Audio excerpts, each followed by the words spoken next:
জামাল ভুঁইয়াকে এখন মাঠে ফুটবলের দারুণ দক্ষতায় হাজির হতে দেখা যায় না। তার ফর্মের ভাটার টান গত কয়েক বছর ধরেই। 6 বছর আগে 2018 এশিয়ান গেমসে কাতারকে জামালের গোলে হারিয়ে প্রথম দফা দ্বিতীয় রাউন্ডে পা রেখেছিল বাংলাদেশ।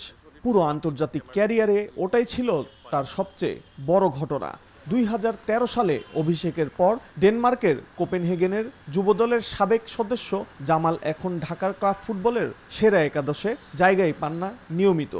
জাতীয় দলের কোচ হেভিয়ের ক্যাব্রেরা দায়িত্ব নিয়ে বেশিরভাগ ম্যাচেই জামালকে খেলিয়েছেন বদলি হিসেবে। সম্প্রতি বিশ্বকাপ বাছাইয়ে ফিলিস্তিনের বিপক্ষে মাঠে প্রত্যাশা মেটাতে পারেননি তিনি। তার performance recently up to the mark না, তাই আমাদের উচিত এখনই অল্টারনেটিভ কিছু একটা ভাবা বা নতুনদের সুযোগ করে দেওয়া। এখন ওনার বয়সের একটা চাপ পড়ে গেছে এবং রিসেন্ট যে 2টা ম্যাচ বাংলাদেশ হয়ে খেললো ওদের মধ্যে আমরা আসলে ওরকম ভালো পারফরমেন্স পাইনি। জামালের ক্ষেত্রে আমি বলবো না যে তার এখনই খেলা ছাড়ার সময় আসছে, তার বয়স আছে, এখন স্টিল সে খেলতে পারবে।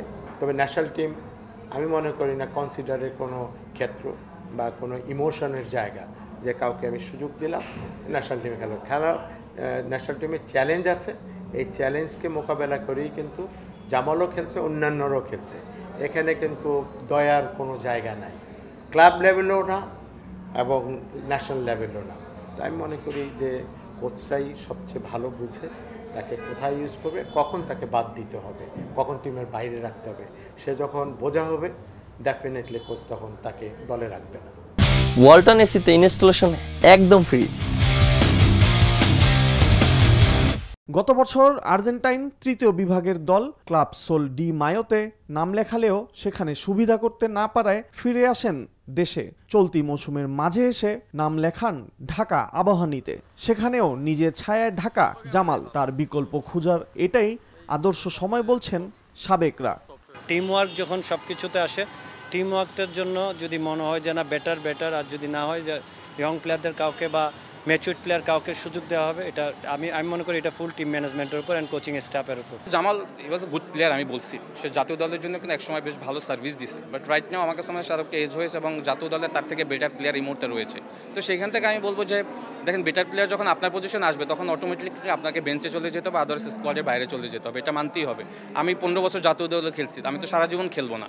সুতরাং ওই জায়গাটা তাকে যদি সে খেলতে চায় তাকে পারফর্ম করেই খেলতে হবে। ইন্টারন্যাশনাল ম্যাচে আপনি আসলে কোনো রকম কোনো চুরি করে ফুটবল খেলার কোনো সুযোগ নাই, এখানে আপনাকে ক্লাব ফুটবলের থেকে ডাবল এফোর্ট দিতে হবে। তো সেই জায়গাটা আমার কাছে মনে হয় যে জামালে কিছুটা দুর্বলতা তৈরি হয়েছে এবং সেটা তার মাঠের পারফরমেন্স আমরা দেখি। ফর্ম নিয়ে জামালের মন্তব্য জানার চেষ্টা করা হলেও প্রশ্ন শুনেই অন্যদিকে চলে গেছেন এই মিডফিল্ডার। এই চলে যাওয়া কি ফিরে আসার প্রতিজ্ঞা নিয়ে না প্রস্থান পর্বের শুরু, সে প্রশ্নই থেকে যায়। কুশল ইয়াসির, এনটিভি নিউজ, ঢাকা।